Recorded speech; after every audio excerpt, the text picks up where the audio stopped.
Comme dans certains pays d'Afrique centrale, à l'instar du Gabon et de la République démocratique du Congo, en cette fin de mois d'août, nous sommes en saison sèche. Cette saison caractérisée par une absence de pluie et de basses températures coïncide aussi avec les vacances. Après plusieurs mois de travail acharné, me voici donc en vacances gouvernementales. J'ai tout de suite une idée. Parcourir les principaux sites touristiques de notre pays pour comparer l'offre nationale à celle des autres pays. Alors, par où commencer? Comment convaincre ma sécurité et mon entourage de me laisser bourlinguer à ma guise? Quand tout est enfin mis en place, c'est à bord du bimoteur du parc d'Odzala que j'atterris après 1h40 de vol, le cœur battant la chamade, je ne sais pas ce qui m'y attend. À mon arrivée, je suis accueilli par les hommes en treillis vert, les éco-gardes. Ces héros ont pour mission la préservation de la biodiversité dans les aires protégées, les concessions forestières, à travers les unités de surveillance et de lutte contre le braconnage. Les éco-gardes travaillent jour après jour, parfois au péril de leur vie, à la sauvegarde des espèces sauvages les plus menacées. Après avoir posé mes valises et troqué ma tenue d'officiel contre une autre, plus conventionnelle et donc adaptée au terrain, je découvre les premières images de ce paradis. Béni par Dieu et souvent méconnu du grand nombre, la faune et la flore de mon pays offrent encore et toujours un spectacle époustouflant. Tenez, devant nos postes téléviseurs, à l'époque, nous faisions les ngembo en regardant les documentaires animaliers. Ici, je fais partie du décor. Odzala aujourd'hui et Nwabale-Ndoki, que je visiterai ensuite, sont deux parcs situés au-dessus de l'équateur. L'équateur terrestre est cette ligne imaginaire tracée autour de la Terre et qui traverse 13 pays. En Afrique, l'équateur traverse 6 pays, dont le Congo. Et c'est à Makwa, à 620 km au nord de Brazzaville, que l'on sent le plus le passage de ce parallèle. Raison de plus pour attirer les curieux qui n'ont entendu parler de l'équateur qu'à l'école. Le parc national d'Odzala-Kokwa, qui m'accueille à une superficie de plus de 13 600 km² pour une population de gorilles estimée à 22 000 individus. Il est situé au nord-ouest du pays.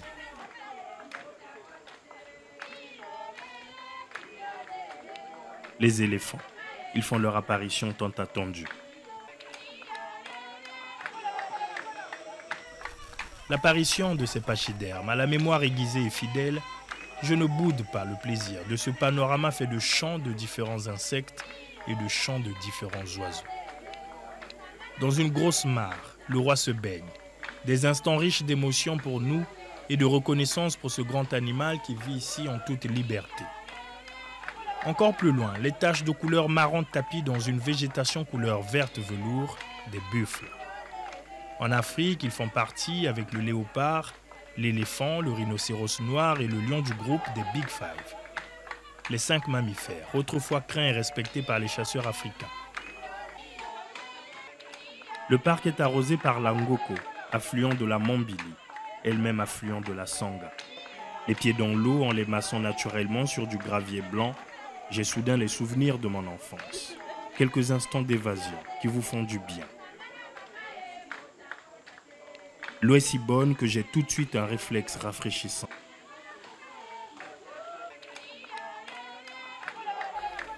Je relève au cours de nos sorties la passion de nos guides, des pisteurs chevronnés qui nous mènent sur les traces des animaux. Chut, pas de bruit ici pour ne pas effrayer les singes, disent-ils.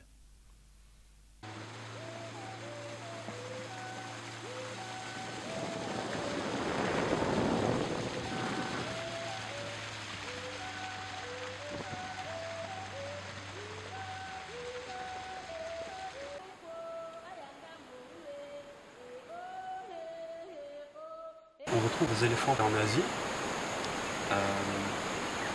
On retrouve encore des éléphants presque partout en Afrique, mais uniquement dans les zones protégées. Et aux alentours, bien évidemment. Donc encore une fois, il y a des réserves ou des parcs nationaux qui ne sont pas clôturés. Et donc les éléphants sortent et rentrent des parcs et passent par des villages. C'est pour ça que malheureusement, il y a un conflit humain-animal. Ça, il n'y en a jamais eu. Alors, il y a très longtemps, et ça je parle encore quand les continents n'étaient pas tels qu'ils sont aujourd'hui, il y avait des ancêtres, donc les mammouths et tout. mais à l'heure actuelle, on les retrouve qu'en Asie, une Donc, espèce. quand on dit que on a des espèces qu'on ne peut retrouver qu'ici, c'est pas faux. C'est pas de la propagande. Ah non, absolument pas. Quand on dit Ah oui, passe non, du non, Congo, non. Franchement, moi, c'est une fierté.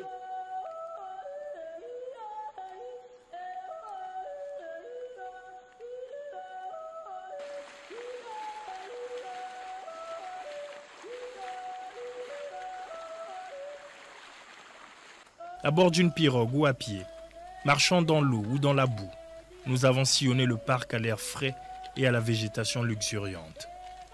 Dans la forêt vierge, les grands arbres nous parlent. Ils nous chuchotent aux oreilles le témoignage de leur existence. Les éléphants nous voient et se font discrets. Observés par des vautours palmistes qui ne sont pas là pour nous, fort heureusement.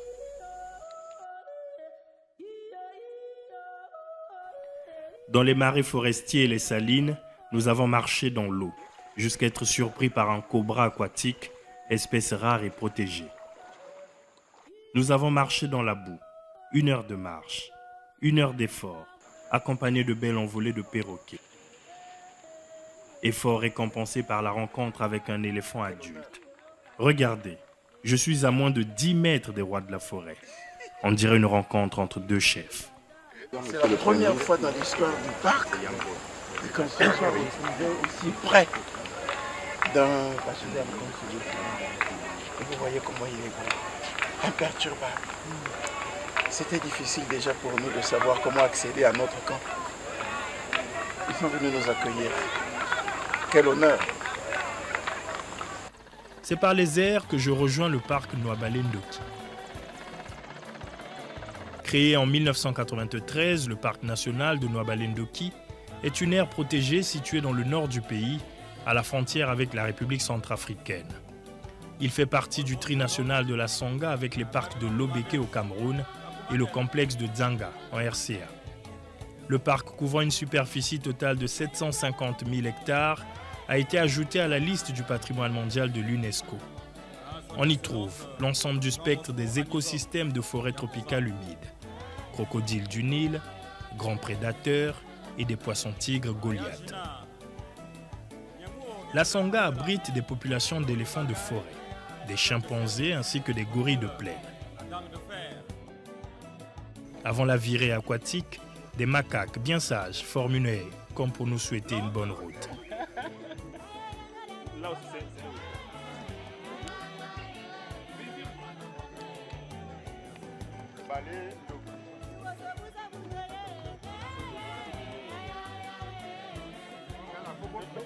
À bord de pirogue, sur la Ndoki, puis sur la Mbeli, je sillonne les méandres de la forêt, une forêt faite d'essences au relief parlant. La végétation est dense. Je m'arrête un instant, affligé, pour rendre un hommage à Diana Robest, jeune dame de nationalité belge, décédée en 2016 après une attaque d'éléphant.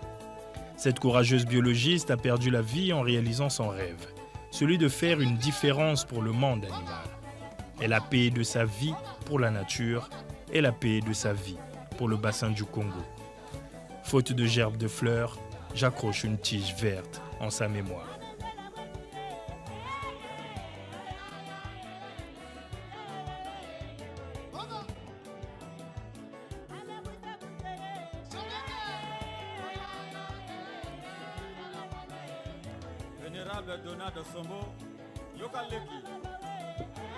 En véritable bourlingueur, j'ai marché plus d'1 heure pour rejoindre le Mirador, qui me permettra d'avoir une vue imprenable sur le parc.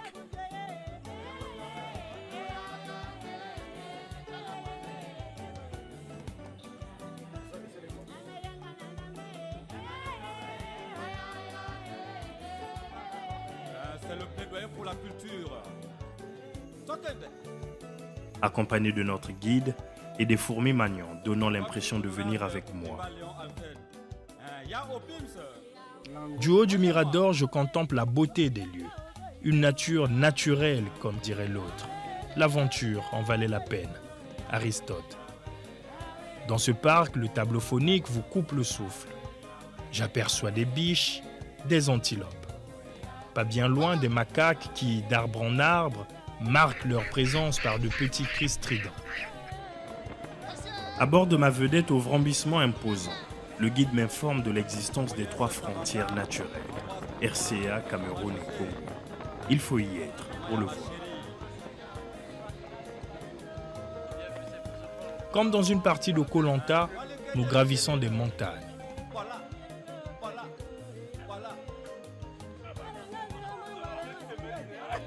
Et à bord des pirogues, seul moyen de transport pour les populations ici, nous naviguons plus d'1h30, affrontant les caprices de la météo. Un cocktail de rayons solaires et de petites pluies. Néanmoins, je ne boude pas mon plaisir de découvrir les entrailles de notre beau pays. J'ai navigué ensuite sur la Léfini. La Léfini est un affluent du fleuve Congo qui donne son nom à cette réserve. Sur le trajet, j'ai dans un panorama digne des tableaux de grands peintres écoutier à Monseigneur. C'est cette crête, là-bas, à la forme d'un galéro Gardinalis, culminant au sommet du mont Gankolo, à l'entrée du département des Plateaux, crête visible aussi sur la route nationale numéro 2.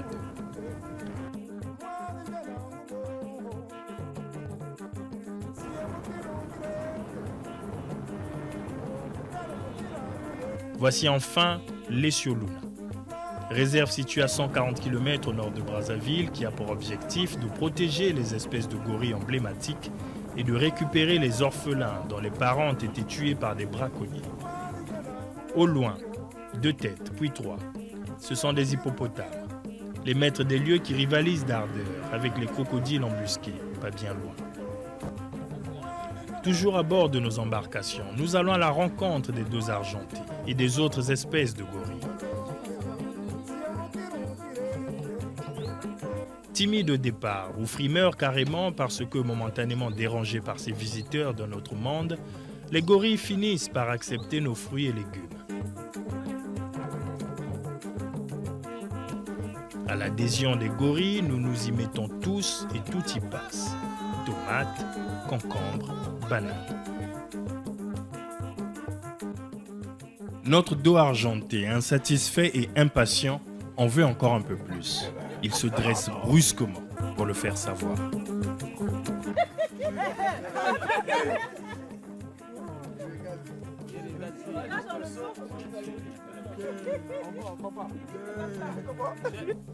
La nature offre à la fois ce qui nourrit le corps et le guérit, émerveille l'âme, le cœur et l'esprit. Pierre Rabhi. Après la visite des 3 parcs que je regroupe dans le tourisme vert ou tourisme de nature, je me dirige vers Oyo Gambo Mangabe et Mbe pour le tourisme de culture. À Oyo, dans le département de la Cuvette, j'ai observé une halte au musée dédié au Kébé-Kébé. Le musée Kébé-Kébé est érigé dans la forêt de Ngolodoa, non loin des Doubs, pour promouvoir les rituels de la danse initiatique ancestrale du Kébé-Kébé, pratiquée dans les départements des Plateaux, de la Cuvette et de la Cuvette Ouest, en vue de faire découvrir ce rite et cette danse propre au Congo et peu connue du grand public. C'est le président de la République, Denis Sassou Nguesso, qui a eu l'idée d'immortaliser cette richesse culturelle traditionnelle de notre pays.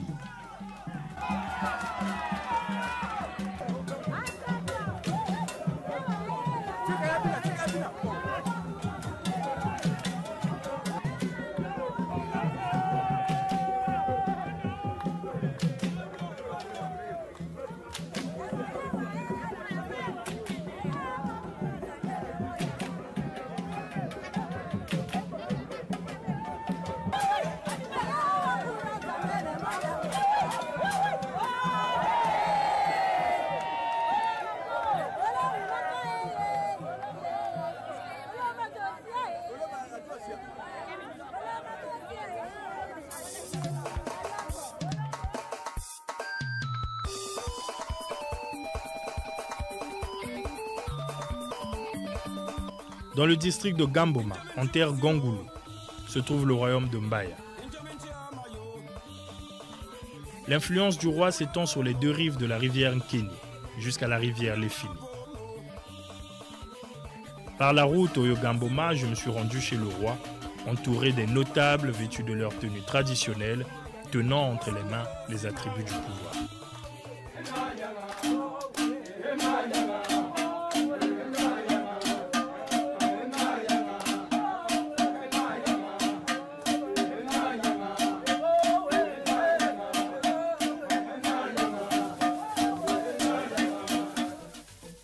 Après Mbaya, Ngabé. Ngabé, qui est situé au bord du fleuve Congo à 190 km de Brazzaville, au nord du pays, est un lieu historique. Ngabé est, selon une tradition vieille de près de 2 siècles, le lieu dévolu à la reine Téké. Lieu offrant une vue panoramique tant sur le fleuve Congo que sur le village Kwamutu en République démocratique du Congo.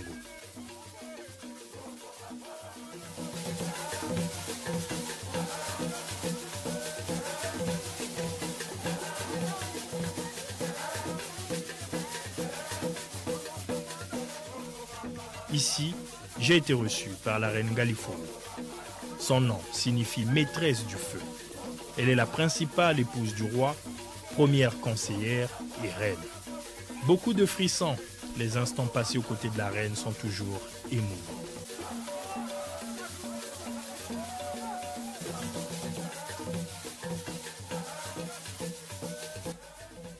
À Mbé, j'ai rencontré le Makoko, chef de la tribu Téké de Mbé et roi des Téké. Cette tribu se retrouve au Gabon, en République du Congo et en République démocratique du Congo. Dans l'histoire de notre pays, le premier Makoko a reçu l'explorateur franco-italien Pierre Savonneau de Brazza sur ces terres qui ont été le témoin du commencement de l'histoire moderne de notre pays.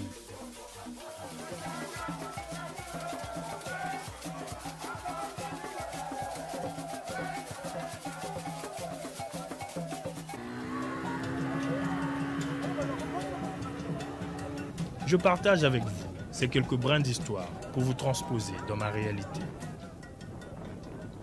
Après le tourisme vert et le tourisme rouge, naturel et culturel, revivez avec moi cette belle aventure touristique bleue ou tourisme fluvial. Mais avant, c'est de Pokola que je prends mon départ pour Bétou, la route du futur corridor 13 qui passera par Enyélé. Par la route, je me dirige vers Bétou, le sanctuaire de la transformation du bois, pour le début de mon périple fluvial. Sur la route, je fais la rencontre d'un compatriote, un jeune autochtone qui me parle de son quotidien. Après une nuit à Bétou, je monte à bord d'une vedette pour redescendre sur le fleuve. Un fleuve nourri par plusieurs affluents dans cette partie septentrionale. L'Ubangi, qui prend son nom du confluent des rivières Momu et Wele, coule vers l'ouest sur 350 km, puis vers le sud-ouest, où il passe à Bangui, et se dirige pendant 500 km vers le sud pour rejoindre le fleuve Congo en rive droite. Après une avarie de notre première vedette, nous montons dans celle des forces armées, un bolide encore plus puissant, volant quasiment sur l'eau.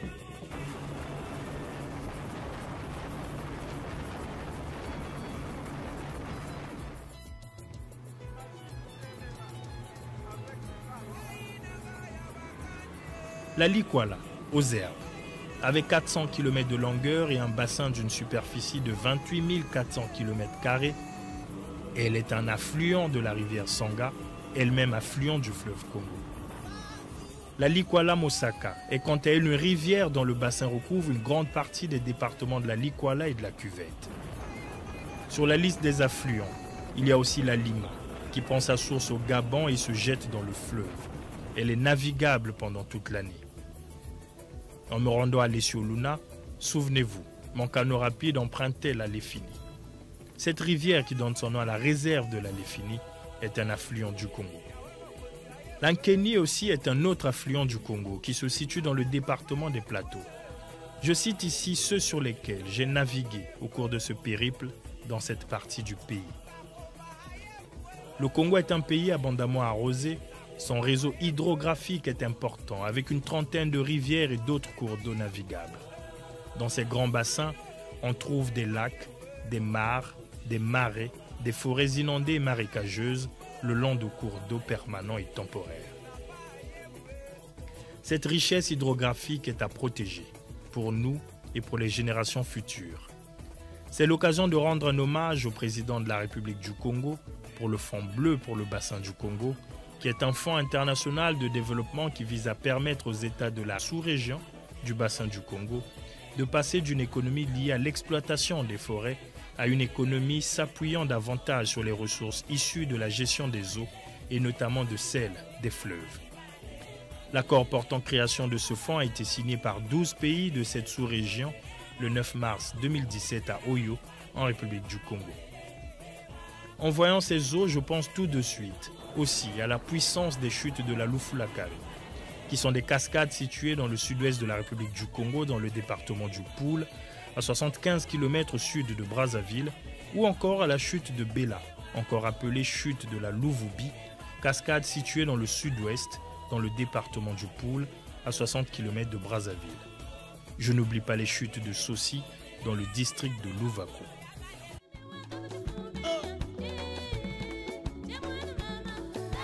Après un passage éclair à Brazzaville, c'est en hâtant le pas que je me rends un peu plus au sud du pays, dans le département du Kwilu. Une première pause à Yanga, dans le district de Madingokai, à un peu plus de 45 km de Pointe-Noire, pour redécouvrir le charme de son lac, le lac bleu de Lamba, après quelques minutes de marche dans la végétation. Pas loin, j'ai visité le fragment d'une roche célèbre dans la contrée. La légende raconte que c'est le reste d'un météorite tombé ici.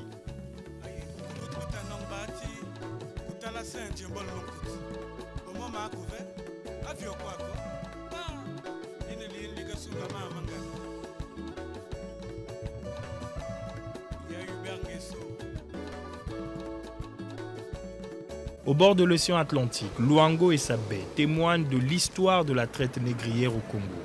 La traite de ses vaillants fils emmenés de force vers des horizons inconnus. Luango était une porte pour la déportation des esclaves. Ce patrimoine africain est aujourd'hui menacé de disparition à cause de l'érosion marine et des projets immobiliers mal encadrés. Il y a un projet cher au président de la République, celui du musée des esclaves.